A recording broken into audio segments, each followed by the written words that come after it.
ठीक है, तो आज हम लोग जो आपका पहला टेस्ट था, टेस्ट पेपर, उसी को डिस्कस कर लेते हैं। अगर आप लोगों को क्वेश्चन हो तो आप लोग पहले पूछ लीजिए, या फिर सारे क्वेश्चन डिस्कस करने हैं तो फिर मैं तो अपने अकॉर्डिंग करता हूँ उसे।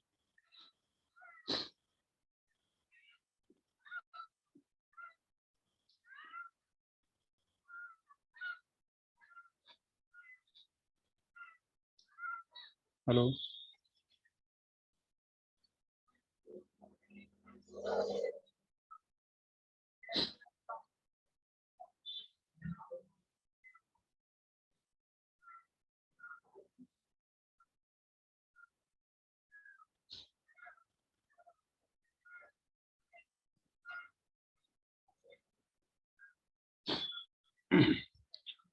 चलिए, तो अगर आप लोग नहीं पूछ रहे हैं तो हम लोग स्टार्ट करते हैं फिर इस तरफ से, है ना।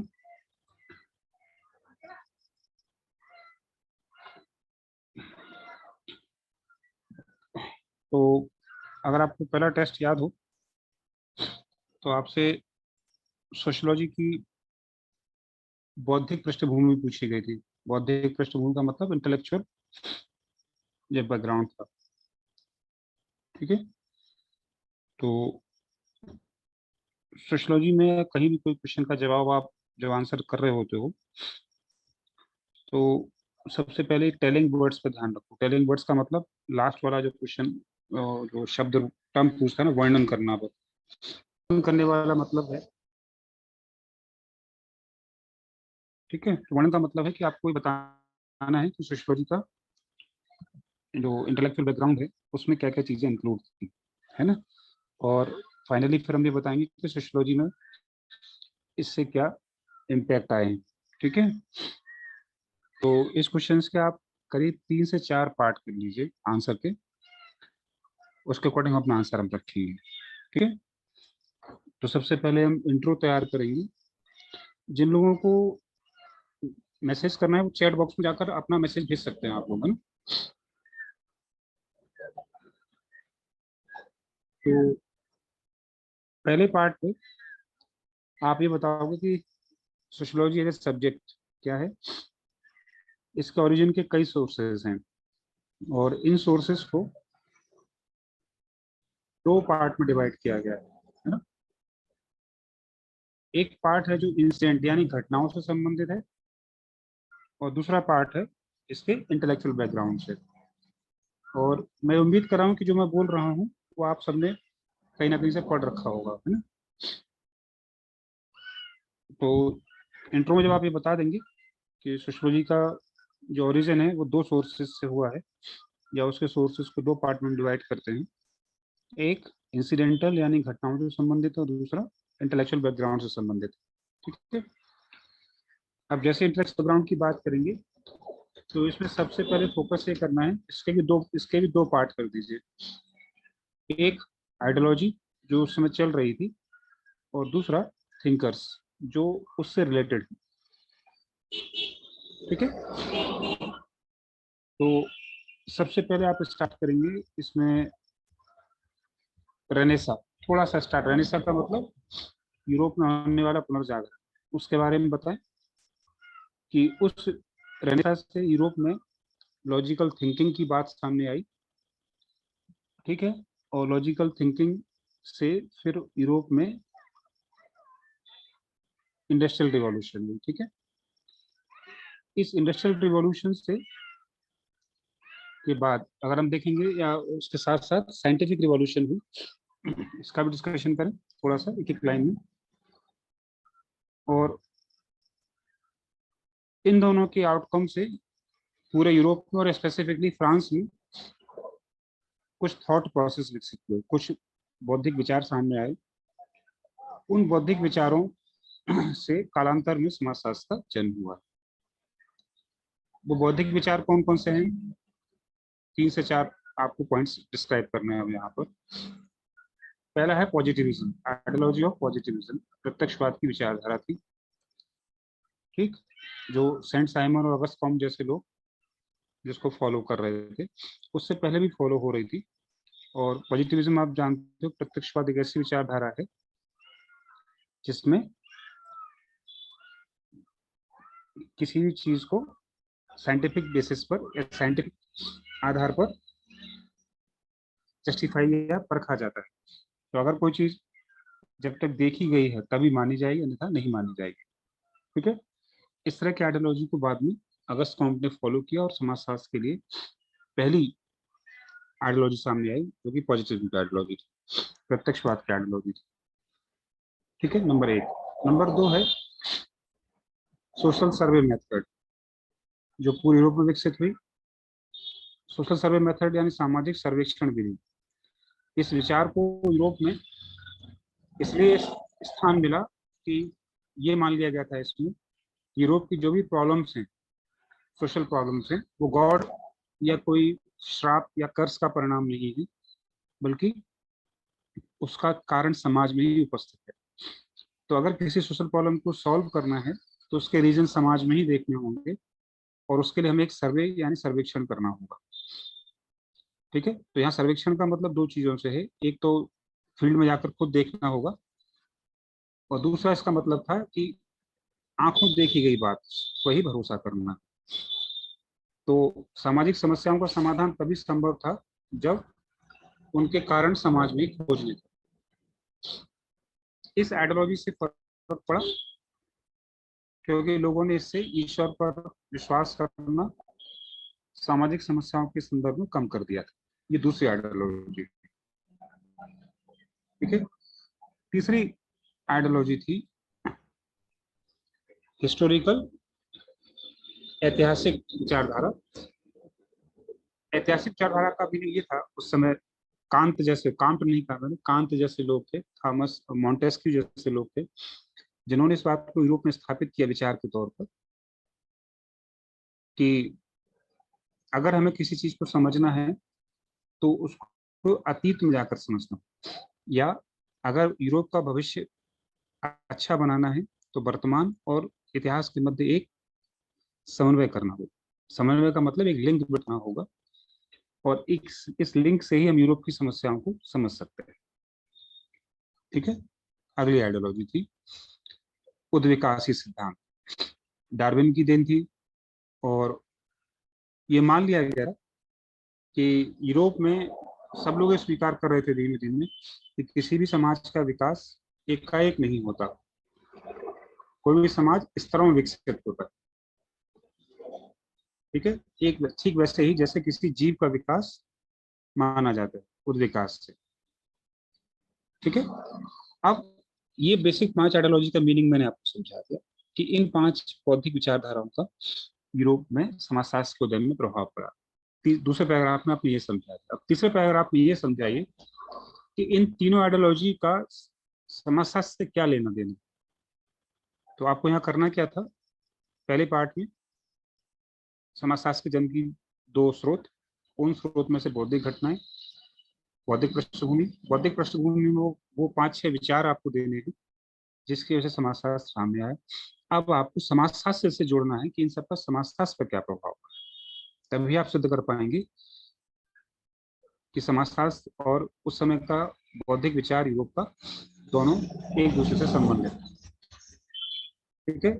मैं फिर रिपीट कर रहा हूँ, मैं ये मान के चल रहा हूँ कि आप लोगों को पता है कि यूरोप में समाजशास्त्र का जन्म हुआ था, किन परिस्थितियों में हुआ था आपको पता होना चाहिए, क्योंकि वो समझाने का टाइम इतना नहीं है, 5 क्वेश्चन फिर हो नहीं पाएंगे 10 घंटे में। तो आपने मूलभूत जानकारी आपके पास है, मैं उसे केवल लिंक करने का काम कर रहा हूँ यहाँ से। तो एक एक करके इन आइडियोलॉजीज को हम लिंक करते हैं। अब पहली आइडियोलॉजी आपने देखी थी, एक एक करके कुर्सी बिठा लीजिए, चाहे आप सामाजिक विकास को देख लीजिए। इसका प्रभाव समाजशास्त्र के सभी आगामी चिंतकों पर पड़ा, जैसे कॉम्ट के विज्ञानों के स्तरीकरण का सिद्धांत, संस्करण का सिद्धांत है, उस पर इस विचार का प्रभाव दिखाई देता है। ठीक। कॉम्ट के समाज के 3 स्तरों का सिद्धांत भी है, उस पर इसका प्रभाव दिखाई देता है। ठीक। फिर आगे चलकर दुर्खीम का यांत्रिक सावयवी समाज, मार्क्स के समाज के 4-5 स्तर, ठीक, मेनलोवस्की हो, मॉर्गन हो, ये सभी थिंकर्स ने आगे चलकर क्या किया, इस सामाजिक बौद्धिक विचार का के आधार पर समाज की व्याख्या की। इससे सिद्ध होता है कि समाजशास्त्र में जो आरंभिक चिंतक थे, जिनको हम पायनियर थिंकर कहते हैं, उन पर इस बौद्धिक विचार का बड़ा प्रभाव पड़ा। ये समाजशास्त्र की पृष्ठभूमि में पहला पृष्ठभूमि आपको बौद्धिक पृष्ठभूमि दिखाई देती है। ठीक है, जो लोग बाद में आए हैं, बौद्धिक का मतलब समझ लो यहाँ पर क्या है। बौद्धिक का मतलब है वो विचार जो यूरोप में चल रहे थे और उनसे समाजशास्त्र पर प्रभाव पड़ा। ठीक है, चलिए। दूसरा था सामाजिक सर्वेक्षण मेथड, आपको बताया था मैंने। सामाजिक सर्वेक्षण मेथड समाजशास्त्र से कैसे जुड़ा है, तो आपको समझना पड़ेगा कि जब इंग्लैंड में या यूरोप में औद्योगिक क्रांति हुई तो उससे सामाजिक संरचना में बदलाव आए, नगरीय समस्याएं शुरू हुई, नगर बसे बसे या पड़े, ऐसे ऐसे नगर जो औद्योगिक नगर थे, वहाँ समाज में परिवर्तन होने लगे, सामाजिक समस्याएं आने लगी। उन सामाजिक समस्याओं से कैसे निपटा जाए, ठीक, तो लोगों को ये समझ में आया कि हमें पहले सामाजिक सर्वे करना चाहिए, यानी घटना स्थल पर जाकर स्वयं देखना चाहिए कि घटना क्या है। पहले से ही मान लेने से काम नहीं चलेगा। तो ये पॉइंट आप सिद्ध करेंगे कि इस पॉइंट के माध्यम से समाजशास्त्र के सभी थिंकर्स, चाहे पायोनियर हो चाहे बाद के थिंकर्स हो, सब ने समाजशास्त्र को एक विज्ञान बनाने पर बल दिया, और ऐसा विज्ञान जो तर्क पर आधारित, और खुद सामाजिक अनुसंधान तथा सामाजिक सर्वेक्षण समाजशास्त्र का एक अभिन्न अंग बन गया। दुर्खीम ने अपने अध्ययन किए तो कहाँ गया था वो, अरुणा जनजाति में गया, है ना। पार्सन्स के अध्ययन है, मर्टन के अध्ययन है, ओपी इंडियंस के, पायनियर थिंकर्स की बात कर रहे हैं। और आज तक समाजशास्त्र में वही तथ्य स्थापित हो पाता है जो सर्वे या अनुसंधान के आधार पर सिद्ध किया गया हो। तो इससे पता लगता है कि सामाजिक सर्वेक्षण पद्धति का जो विचार था वो यूरोप में समाजशास्त्र को प्रभावित कर रहा था या कर पाया बाद में। ठीक, तीसरा ऐतिहासिक विकासवाद की थ्योरी थी। ऐतिहासिक विकासवाद का मतलब मैंने आपको समझाया कि उस समय यूरोप में विचार चल रहा था कि भविष्य को ठीक करना है तो वर्तमान समझो, वर्तमान में प्रयास करो, और वर्तमान को में ठीक करने का प्रयास करना है तो उसके अतीत को समझो। ये कॉन्सेप्ट सबसे बढ़िया किसने यूज की, सबसे पहले सोशियोलॉजी में कार्ल मार्क्स ने यूज की। कि कार्ल मार्क्स एक आदर्शवादी समाजवादी समाज बनाना चाहता था, तो उसने वर्तमान पूंजीवादी समाज को समझा, और उसे समझने के लिए उसे पता लगा कि आदिम साम्यवाद या सामंतवाद में पूंजीवाद की जड़ें छुपी हुई है। ये केवल एक एग्जाम्पल है, ऐसे समाजशास्त्र में हजारों एग्जाम्पल है जो सिद्ध करते हैं कि खासकर पायनियर थिंकर्स ने ऐतिहासिक विकासवाद के सिद्धांत या विचार के आधार पर समाजशास्त्र में अपने अध्ययनों को या अपनी थ्योरीज को स्थापित किया। ठीक है, हाँ, एक विचारधारा छूट गई थी, 5 लिखाई मैंने आपको, छठवीं भी नोट कर लीजिएगा, थोड़ी देर पहले बोला था। राजनीतिक विचारधारा थी, पॉलिटिकल आइडियोलॉजी भी थी, उसको पहले ले लेते हैं यहाँ पर हम। तो जो पॉलिटिकल आइडियोलॉजी थी उसमें ये माना गया था कि राज्य दैवी सिद्धांतों से नहीं चलता, राज्य कैसा होना चाहिए, कल्याणकारी राज्य होना चाहिए। ठीक, राज्य व्यक्तियों से मिलकर बनता है ना, राज्य ना कि राज्य व्यक्तियों से मिलकर बनता है, अर्थात व्यक्ति राज्य का निर्माण करते हैं, राज्य व्यक्ति का निर्माण नहीं करता। ठीक, ये विचार प्रत्यक्ष रूप से डेमोक्रेसी को प्रभावित करता है। आप कहेंगे समाजशास्त्र में क्या लेना देना है डेमोक्रेसी और समाजशास्त्र का, तो केवल इतना लेना देना है कि जब राज्य की नई विचारधारा सामने आई तो डेमोक्रेसी को बढ़ावा मिला, और डेमोक्रेसी के बढ़ावे के मिलने से यूरोप में, विशेषकर फ्रांस में क्या हुई, फ्रांसीसी क्रांति। ठीक, यानी पॉलिटिकल आइडियोलॉजी के विचार ने समाजशास्त्र को प्रत्यक्ष रूप से प्रभावित नहीं किया बल्कि अप्रत्यक्ष रूप से प्रभावित किया। अगर राज्य का, लोकतंत्र का विचार नहीं आता आधुनिक राज्य का, तो फ्रांस में क्रांति नहीं होती, और फ्रांस में क्रांति नहीं होती तो सेंट साइमन जैसे लोग प्रभावित नहीं होते, अगस्त कॉम्ट प्रभावित नहीं होता, और समाजशास्त्र को जन्म नहीं देते। क्लियर है? तो एक एक करके जितनी विचारधाराएं आपने लिखी हैं, उन सभी विचारधाराओं को समाजशास्त्र से जोड़ना है। कैसे समाजशास्त्र को ये आगे लेकर आए हैं, ठीक है? अंत में दिखा देंगे, डिस्कस की तरफ चलेंगे, अंत में डिस्कस लिखेंगे। चूंकि ये प्रश्न 200 शब्दों में ही आएगा, ज्यादा लंबा नहीं बनेगा, तो आप लिखेंगे लास्ट में आकर कि निश्चित रूप से बौद्धिक विचार किसी भी विषय को प्रत्यक्ष रूप से प्रभावित नहीं करते हैं, बल्कि बौद्धिक विचार चिंतकों को प्रभावित करते हैं, और चिंतक फिर किसी विषय या किसी घटना को का सूत्रपात करते हैं।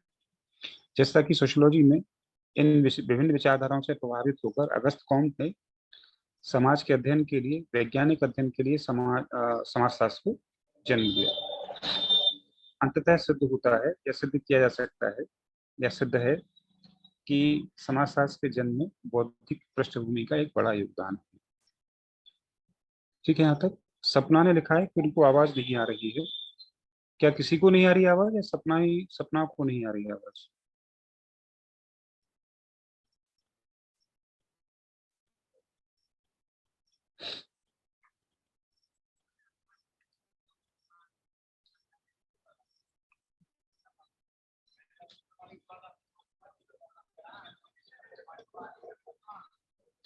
हेलो, आ रही है सर आवाज? आ रही है? ठीक है, चलिए अब थोड़ी देर के आप लोग माइक खोल सकते हैं अपने। मैं हम ये जानना चाह रहे हैं कि जो प्रश्न अभी डिस्कस किया है वो कितना समझ में आया आप लोगों को।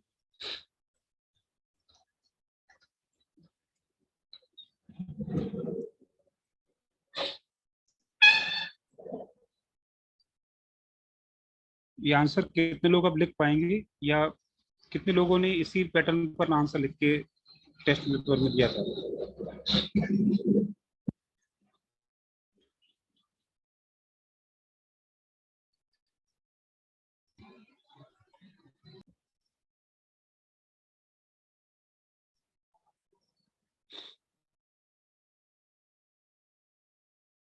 हाँ जी, बताइए।